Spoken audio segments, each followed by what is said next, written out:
소개받은 부산에서 온 조정자라고 합니다. 네.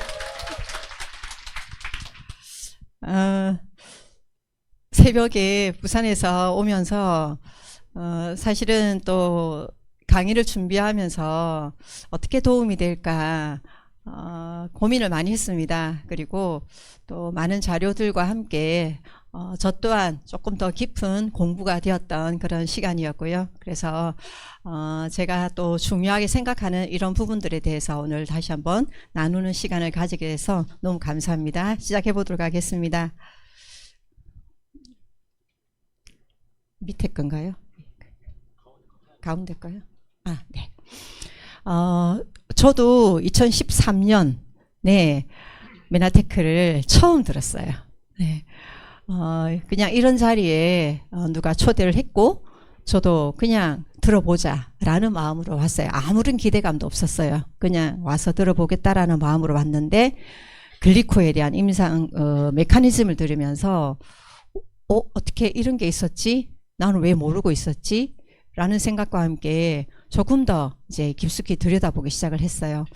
그러면서 저는 이제 제가 그래도 간호사로서 현직에서 20년 이상 일을 해 왔었기 때문에 이 메커니즘이 그냥 흘려 가버리는 게 아니라 그냥 제 마음속에 좀 들어왔던 것 같아요.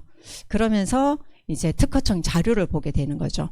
특허청 자료를 보면서 와, 이게 어떻게 이렇게 좋아진다로 나와 있지?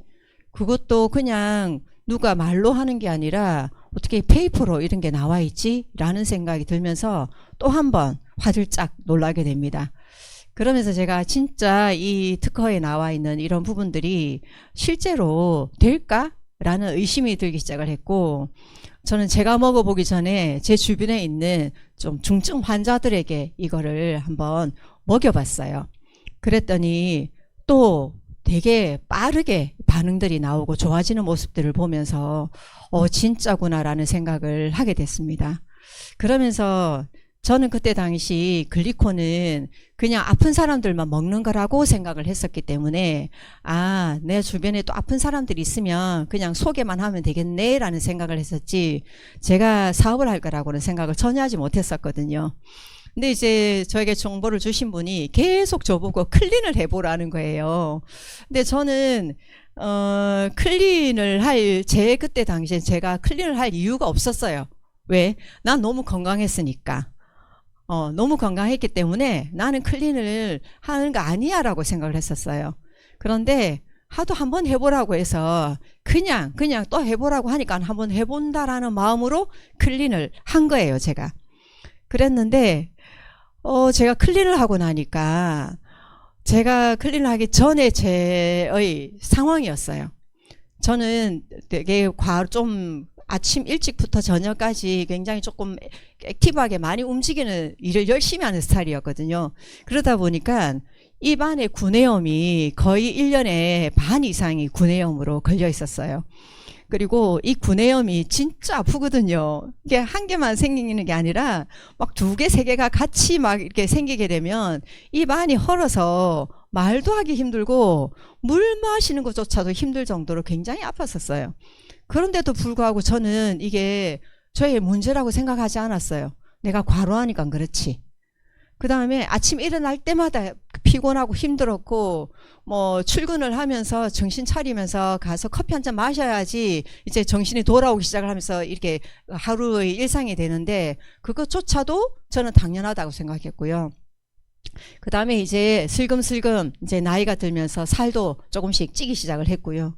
그 다음에 얼굴은 너무너무 건조해서 깊은 주름, 잔주름 할 거 없이 특히 눈 주변 제가 좀 잘 웃다 보니까 눈 주변은 주름이 정말 많았었어요. 그런데도 주변 사람들이 피부과 가보라 해도 한 번도 피부과 가보지도 않고 그냥 생으로 지내왔고요. 그 다음에 이제 이렇게 찬바람 나기 시작하면요 정말 가려웠어요. 너무너무 가려웠어요. 피가 날 종아리가 피가 날 정도로 긁어도 가려웠어요. 그 다음에 제가 이제 그때가 한 50 정도가 이제 딱 될 때였는데 그 전후로 해가지고 무릎하고 발목이 아프기 시작했어요. 구두를 신고 다니다 보니까 이제 그렇구나. 나도 이제 좀 있으면 인공관절을 해야 되는구나. 이제 그렇게 생각을 했지. 근데 이 모든 부분들이 클린을 하면서 없어졌어요. 근데 제가 이 상황에 있을 때는 내가 이 문제라는 생각을 전혀 하지 못하다가 클린을 하고 나서 이게 해결이 되고 나니까 진짜 건강이라는 게 이런 거구나. 내가 이때까지 나는 건강이라고 얘기했던 부분들은 내가 나에게 그냥 최면을 걸고 사는 거구나 라는 생각이 들기 시작했어요. 그래서 제가 진짜 건강을 이제 그 경험을 하다 보니까 제가 저희 남편을 클린을 시켰죠. 예, 저랑 똑같이 클린을 시켰는데요. 저희 남편은 정록색약이었어요. 그러니까 붉은색 계통과 초록색 계통이 섞여 있으면 구별이 안 돼요. 그래서 저희 남편 같은 경우는 원래 자기가 하고 싶었던 일은 건축 설계사였거든요. 그래서 고등학교 2학년 때 이과를 갔어요. 근데 검사를 하니까 정록색약이 나오는 바람에 하루아침에 그냥 진짜 아무 계획도 없이 뜻도 없이 문과를 가게 됐고, 문과를 나오면서 이제 영문과를 가게 됐고, 영문과를 졸업하면서 이제 부산의 덕문여고라는 인문계 고등학교의 교사가 된 거죠. 본인의 인생이 교사라는 거는 0.1%도 계획이 없었지만 본인의 이 정록색약이라는 것 때문에 이제 교사의 길을 가게 된 거고, 인생의 진로가 완전히 뒤바뀌게 된 거죠. 근데 이제 저희 남편 같은 경우는 모태신앙에 담배도 안 하고 술도 거의 안 하다 보니까 또 건강관리를 굉장히 잘 해요. 그러니까 클린을 하면서 열흘 만에 이게 정상으로 돌아왔어요. 그러니까 저도 그래도 의료인으로서 조금의 지식은 있었는데 이게 유전으로, 모계로부터 내려오는 유전인데 이게 어떻게 이게 해결이 되지? 저도 너무 놀랬고요.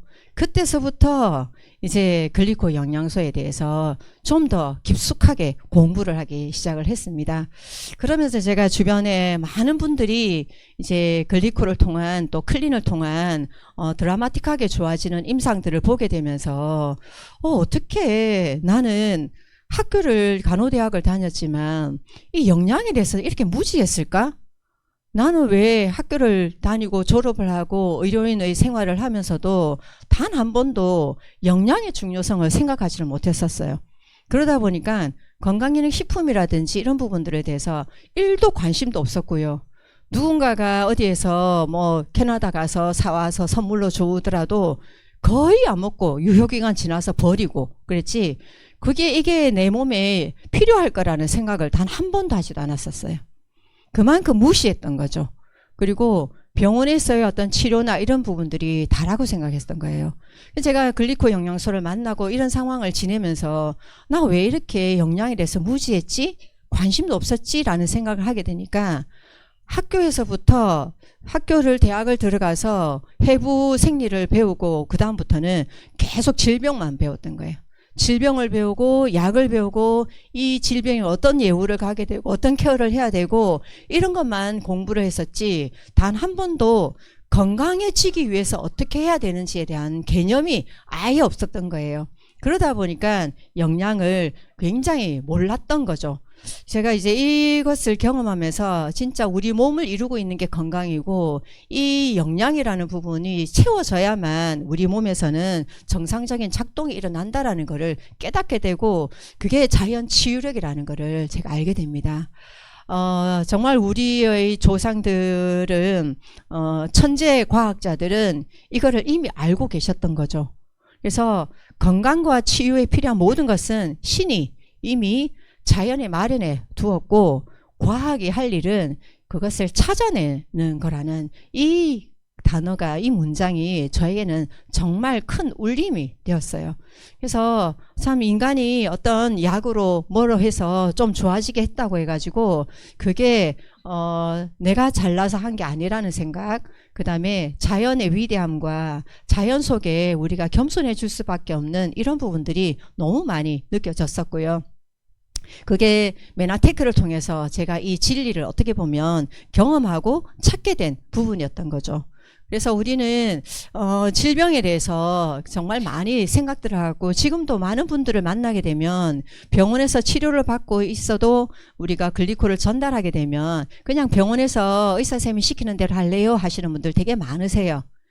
병원에서 약이 나의 모든 불편함을 해결해 줄 거라고 생각하고 있는 분들이 되게 많으시거든요. 근데 우리는 또 그들에게 좋은, 그들의 귀가 열릴 때까지, 예, 그들이 또 들을 귀가 또 열릴 때까지, 그의 때가 올 때까지 우리는 정보를 전달하는 일들이 저희가 해야 되는 역할이라고 생각을 합니다. 그래서 질병은 면역의 불균형에서 오기 시작을 하는데요. 우리는 최적의 건강 상태가 있겠지만 거의 지금 대부분의 사람들은 준건강에서 준질병의 이 상태에 있고요. 그리고 나서 여기서 조금 더 진행이 되면 질병에서부터 죽음까지 이르게 되는 요 과정을 겪게 되는 거죠. 그런데 질병은 면역의 불균형으로 인해서 염증 반응이 반복되어서 세포가 손상을 계속 받게 되는 거죠. 그 반복적으로 세포의 손상이 이제 쌓이다 보면 세포가 기능을 못하게 되고 모양이 변질되면서 이제 더 이상 정상적인 작동을 하지 못하면서 이런 문제들이 일어나게 되는 거죠. 그렇다면 우리가 우리 인체의 이제 원리, 세포를 간단하게만 제가 설명을 드리겠습니다. 우리 인체의 최소의 조직은 세포이고요. 물론 세포 안에도 소기관들이 굉장히 많습니다. 뭐 핵도 있고 또 미토콘드리아도 있고 골지체도 있고 여러 이제 소기관들이 또 있지만 그래도 이제 최소의 단위는 세포라고 이제 우리가 보아지는 거죠. 한 60조 개의 세포로 이루어져 가지고 있는데요. 결론은 건강한 몸을 만드는 건 내 세포가 건강해졌을 때 이것이 가능하다라는 부분이고요. 그렇다면 건강한 세포를 만들기 위해서는 반드시 있어야 되는 게 건강한 당사슬의 형태라는 거죠. 그렇다면 건강한 당사슬이라고 하는 부분들은 도대체 뭔가라는 거예요. 여기 보시면 제일 첫 번째 이 그림은 저도 학교 다닐 때 이 그림으로 공부를 했어요. 이 그림은 현미경을 한 5,000배 확대를 했을 때 보여지는 제 세포의 모양이고요. 그 다음에 가운데 있는 그림은 한 30만 배. 현미경 배율이 점점 좋아지면서 30만 배 정도 확대를 하니까 이렇게 보였던 거예요. 어떻게 보면 축구공을 지구 크기만큼 확대를 했다라고 보는 게 30만 배 정도라고 하거든요. 그래서 30만 배 확대를 해서 봤을 때 가장 이제 차이 나는 부분이 저렇게 세포 표면에 이렇게 털이 보이는 게 이제 당사슬이라고 하는 거고요. 실제로 단세포 하나가 움직이고 있는 게 저기 옆에 보이는 이렇게 흩날리고 있는 게 얘가 당사슬 글리칸이라고 얘기를 하고 있습니다. 그렇다면 이 글리칸이 아까 건강한 세포를 이루는 가장 핵심 역할을 하는 게 이 당사슬 글리칸이라고 하는 이제 이 부분인데요. 얘가 우리 몸에서 세포가 어떤 기능을 하느냐라는 부분이에요. 첫 번째는 세포와 세포 사이에 흐르는 혈액 또는 체액 속에서 각종 영양소, 호르몬이든 미네랄이든 비타민이든 이런 부분들을 인지하는 역할을 한다라는 거죠. 여기도 그림을 보게 되면 지금 동그랗게 되어 있는 거 보면 이제 세포막의 당사슬이 지금 호르몬을 인지를 하고 있어요. 우리가 이 당사슬이 이 부분을 인지를 하지 못하면 사실은 어떠한 일도 일어나지 못한 상황이 돼버리거든요. 이 인지라는 부분들은 굉장히 중요한데요. 예를 들면 요즘 우리가 갑상선 검사 되게 많이 하시고 갑상선 이제 문제도 정말 많으시잖아요. 우리가 갑상선 기능 검사를 하게 되면 대표적으로 뭐 T3, T4, TSH 이런 이제 혈액 검사를 하게 되거든요. 그러면 이제 T4라는 부분은 혈액 속에 있어요. 근데 이 T4를 이 당사슬이 인지를 해야 되는 거예요. 아, 얘는 그 갑상선 호르몬 T4구나. 얘는 세포 안팎에 있으면 안 되고 얘는 세포 안으로 들어와야 돼. 라는 걸 인지를 해서 세포 안으로 받아들여야 되는 거예요. 근데 세포 안으로 받아들이게 되면 이 T4는 그 안에서 어떤 작용에 의해서 T3로 변화하게 되고 이 T3가 에너지를 내는 이런 작동을 하게 되는 거죠. 근데 단순히 T4가 안으로 안 들어오는 게 문제가 아니라 이 T4라는 이 부분은 혈중에 계속 농도가 높아져 있으면은 얘가 종양을 일으키는 거예요. 그래서 내가 그 대장 검사를 했을 때 용종이 잘 생겨. 나는 어찌 자꾸만 용종이 생겨. 하시는 분들을 보시게 되면 T4가 아울러가 있는 경우들이 많으세요. 이렇게 우리는 단순히 세포 안으로 안 들어오는 게 문제가 아니라 들어와야 되는 게 안 들어왔을 때 여러 가지 문제들을 일으킨다라는 게 굉장히 중요한 핵심인 거죠. 그 다음에 두 번째는 바이러스나 박테리아나 독소 등을 구별해서 면역 작용을 합니다. 우리 당사슬 글리칸은 내가 외부로부터 들어오는 나의 아군이 아니라 적군을 알아봐야 되는 거죠. 적군을 인지를 해서 그 적군을 구별해서 면역을 해내야 되는 거예요. 근데 만약에 이 글리칸 당사슬이 이 독소를 인지하지 못하고 면역을 해내지 못한다면 우리 몸은 계속적으로 세포가 손상이 되는 이런 변질되는 상황들이 생기게 되는 부분들이고요. 세 번째는 세포 간의 인지를 통해서 생체 정보를 교환하는 그리고 대화하는 이런 모든 일들을 이 글리칸들이 하더라는 거예요. 오늘 아침에 저는 5시에 일어나서 씻고 그 다음에 부산역까지 제가 차를 운전해서 갔다가 지금까지 왔거든요. 그럼 제가 아침에 일어날 때 저는 제 심장 보고 뛰어라고 소리도 하지 않았고요. 제 체온을 유지하라고 명령 내리지도 않았습니다. 그런데도 불구하고 제 인체는 제 명령과는 무관하게 자기가 할 일을 하고 있는 거예요.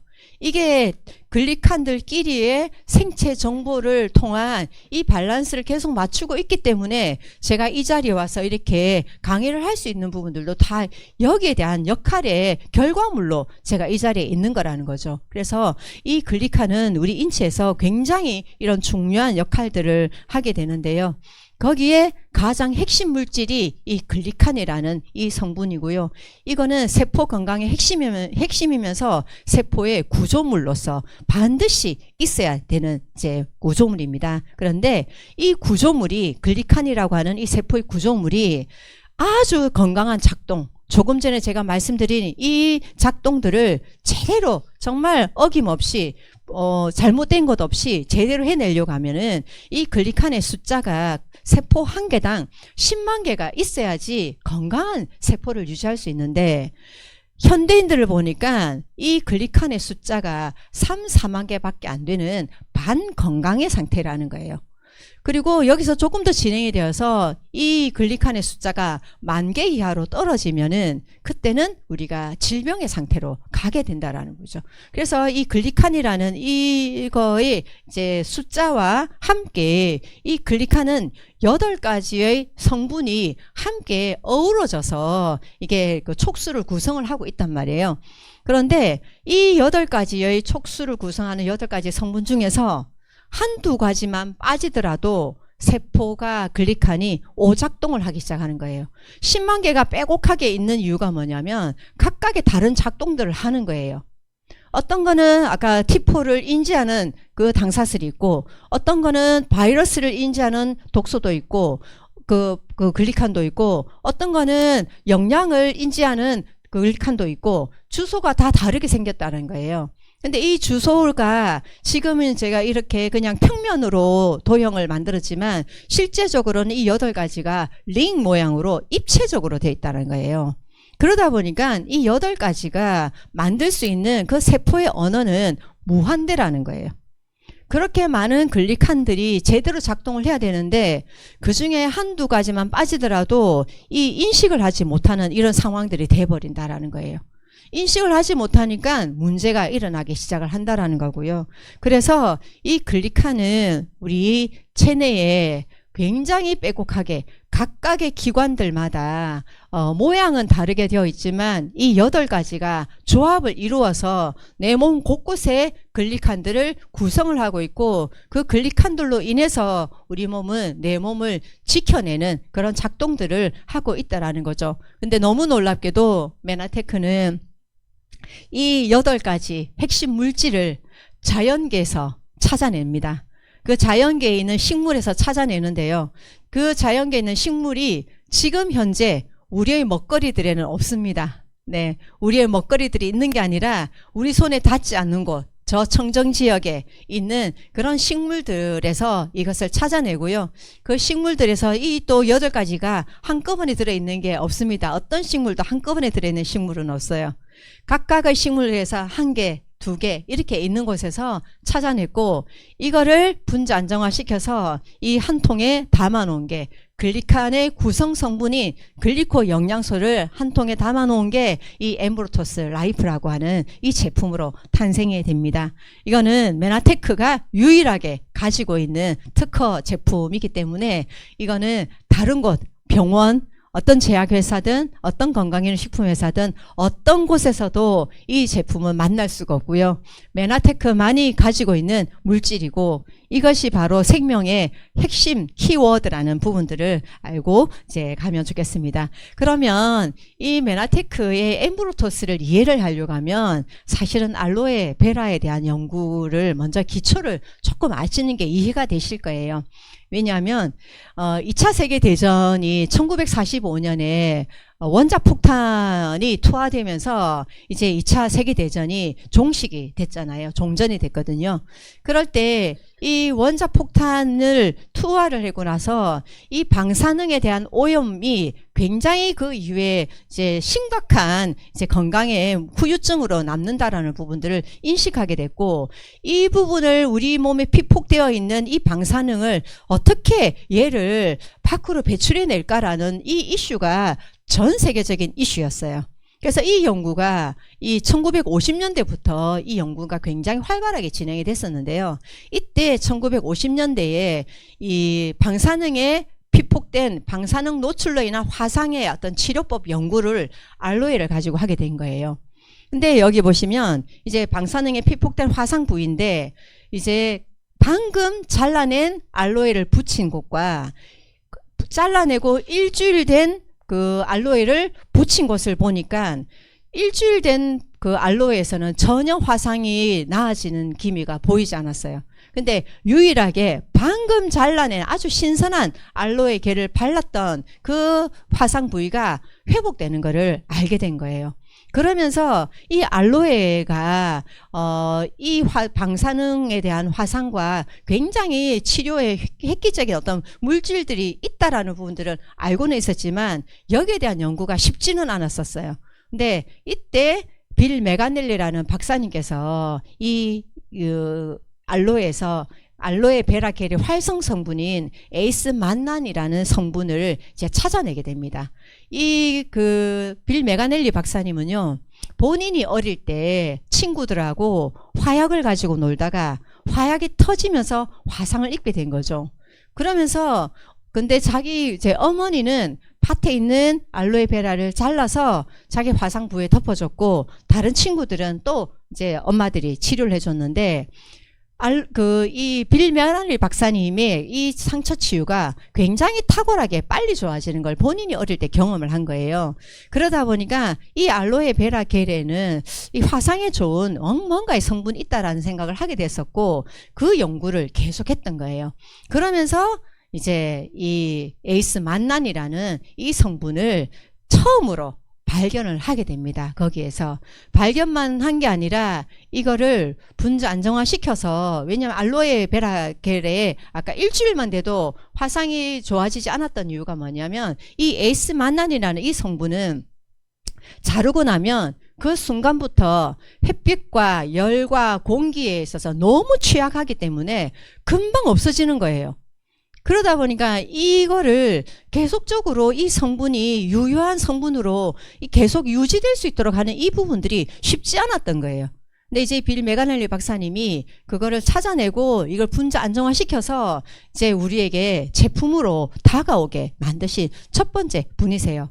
그러면서 이 만노즈가 이 알로에 베라 겔 에이스 만난이 중요하냐면은요, 이 알로에 베라 겔의 에이스 만난이 바로 이 8가지 글리칸을 구성하고 있는 8가지 글리코 영양소 중에서 만노즈라는 이 성분이 이 에이스 만난이라는 거죠.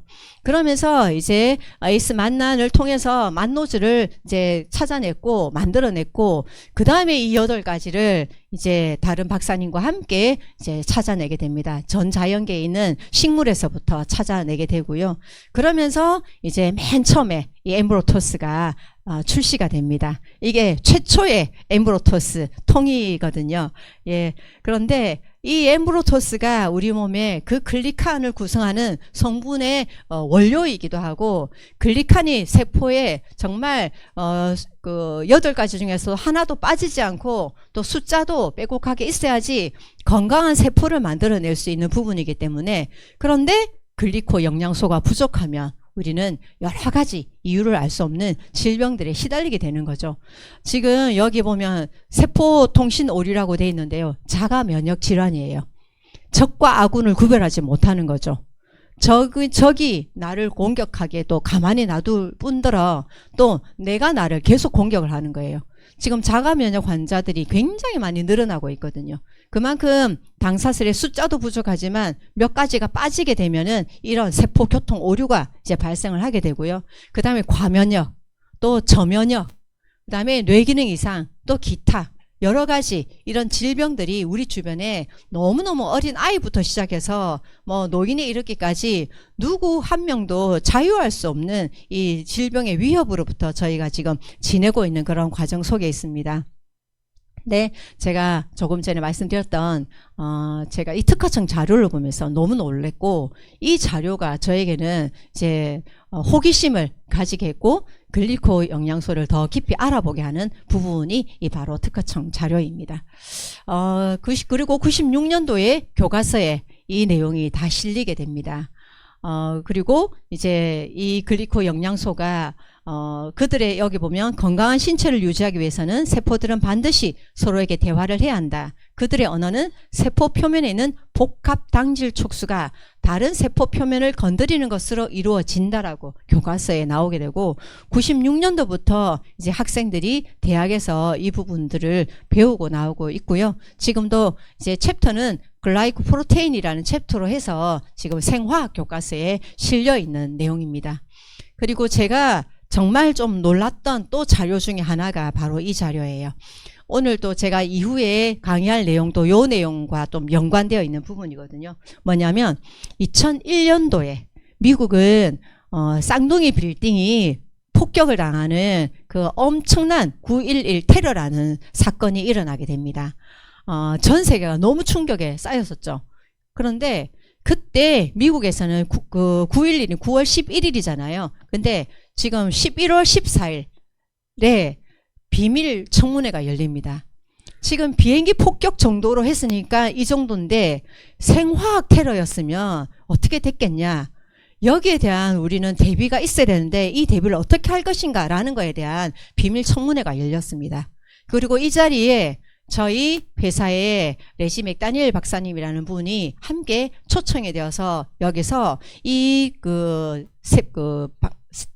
생화학 테러에 대한 대비책을 강의를 하고 있습니다. 강의를 하세요. 그때 우리 특허청에서 특허를 내기 위해서 75만 명의 사람의 임상이 들어갔거든요. 그 임상을 했던 병원들의 그 존스 홉킨스 병원을 비롯한 10대 미국의 그 대형 병원의 그 병원과 이 임상에 함께했던 그 박사님들, 원장님들 실명이 다 거론된 그런 자료가 제출이 되고요. 한 40분 넘게 강의를 하시게 됩니다. 핵심은 뭐냐면 우리가 생화학 테러가 아무리 당한다 하더라도 몸을 글리칸이 요새화만 시킨다면 이 부분들을 해결할 수 있다라는 요지였어요. 이게 비밀 청문회에 이렇게 발표가 됐었고요. 이 부분들이 지금은 10년이 지났어요. 2001년도였으니까 10년이 지났잖아요. 그래서 비공개였다가 그 이후에 구글에 이 내용이 있어요. 엄청난 영어로 다 뽑아보니까요. 한 이 정도 A4 용지 한 요 정도 두께가 되더라고요. 그 정도의 방대한 분량이 구글에 지금 올라와 있거든요. 궁금하신 분들은 그렇게 찾아보셔도 됩니다. 그 정도로, 이 글리칸은 정말 엄청난 이제 작동을 하는데요. 그래서 글리코 영양소 보충으로 입증된 사항입니다. 지금 이제 제가 10가지를 얘기를 해놨는데요. 오늘 제가 말씀드릴 부분은 이 5번 프리레디칼의 중화 배출, 그 다음에 독소, 오염 노출에서 신체를 보호한다라는, 물론 이 두 가지가 똑 떨어진 게 아니라 이 두 가지로 인하여서 이 1번부터 10번까지 모두 영향을 끼치는 내용이거든요. 그래서 오늘 제가 할 내용은 이 두 가지에 집중해서 제가 오늘 강의를 좀 할 예정입니다. 제가 오늘 들고 온 내용은요, 미세먼지에 대한 내용입니다. 요즘 이제 겨울철이 되니까 미세먼지에 대한 문제가 되게 많이 대두가 되기 시작을 하거든요. 왜냐하면 여름 같은 경우는 비가, 이제 우리나라는 비가 좀 많이 오는 나라이기 때문에 비로 인해서 좀 공기에 떠 있는 이런 부분들이 좀 씻어지는 역할도 하게 되는데, 겨울이 되면 이게 굉장히 이제 더 여름보다는 활발하게 이제 대조되는 이런 부분들이 생기게 됩니다. 그래서 이렇게 미세먼지와 초미세먼지에 대해서 오늘 제가 강의를 좀 할 텐데요. 첫 번째는 이게 올해 3월 달에 이 교수님이 이제 방송에 나와서 강의를 한 내용이에요. 지금 미세먼지 때문에 그 한 해에 죽는 그 숫자가 25,000명에서 3만 명 사이래요. 우리가 코로나를 지나면서 코로나로 인해서 죽었던 숫자가 한 25,000명 정도라고 지금 통계가 나와가지고 있거든요. 그런데 미세먼지 때문에 죽는 숫자가 한 해에 요 정도라는 거죠. 그러니까 엄청난 거죠. 그래서 이 미세먼지의 문제는 우리가 잘 대비를 해야 되는 부분이고요. 그러면서 제가 이제 이거 강의를 준비하면서 질병관리청에 들어가 봤거든요. 그랬더니 여기에 대한 연구가 진짜 너무너무 많아요. 연구 결과, 논문 이런 부분들이 제가 생각했던 것보다 진짜 어마무시만, 제가 다 막 보지도 못했어요. 그러니까 제목 몇 개 있는지 셀 수도 없을 정도로 엄청난 분량들이 이 연구가 지금 진행이 되고 있고, 많은 부분들이 정리가 되어서 지금 질병관리청 홈페이지 보면 이 내용들이 다 올라와 있어요. 그리고 지금도 올해도 2025년 6월 달에 국회의원 회관에서 미세먼지와 관련되어서 그 최신 연구 동향에 대해서 또 발표를 하고 있는 중이거든요. 우리는 놓치고 있지만 이미 의과학에서는 이 미세먼지에 대한 많은 부분들을 지금 연구하고 결과를 내고 있다라는 부분입니다. 그렇다면 미세먼지는 우리에게 그냥 우리가 쉽게 생각하면, 미세먼지가 지금 이게 이제 겉으로 드러나는 증상과 몸속에서 일어나는 증상을 그냥 간단하게 해놨는데요. 여기 보면 발모, 알레르기성 결막염, 알레르기성 비염, 중이염, 호흡기 질환, 건조, 가려움증, 피부 트러블, 아토피 피부염, 주름과 검버섯. 그 다음에 이제 몸속에서 일어나는 게 뇌졸중, 치매, 혈액순환 장애, 부정맥, 만성염증, 이런 모든 부분들이 지금 그 미세먼지와 다 연관이 있다라고 하는 거죠. 그러면 미세먼지는 도대체 뭐냐라는 거예요.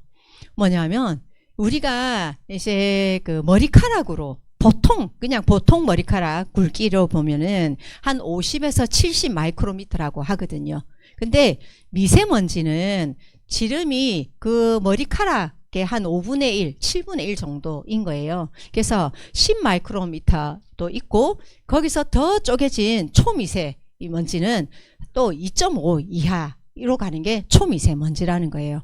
그래서 이렇게 미세먼지와 초미세먼지는 머리카락보다 더 아주 가늘어서 우리 눈 안으로 식별하기 조금 힘든 그런 부분들인데요. 이 미세먼지는 이미 1등급 발암 물질로 발표가 되었습니다. 근데 이 미세먼지가 어떤 구조로 되어 있냐면은요, 이 블랙카본이라고 하는 요거는 우리가 그 화석 연료를 이제 이용해서 지금 우리가 뭐 휘발유든 뭐 석탄이든 이런 부분들 가지고 이제 연료로 많이 하고 있잖아요. 그러다 보니까 이것이 이제 중심에 있고 거기에서 이제 원자탄소가 들어가는 거예요. 그러면서 얘가 밖에서 계속 움직이면서 이제 유기성 물질도 들러붙기 시작하고 또 흙먼지 같은 토양의 성분도 다 같이 붙기 시작을 하고 또 금속도 붙고 또 이온화되면서 이게 점점 그 발암 물질을 중심으로 이게 점점 쌓여져 가지고 이 미세먼지, 초미세먼지를 만드는 거예요. 근데 핵심은 이 미세먼지, 초미세먼지는 결론은 발암 물질이라는 거예요.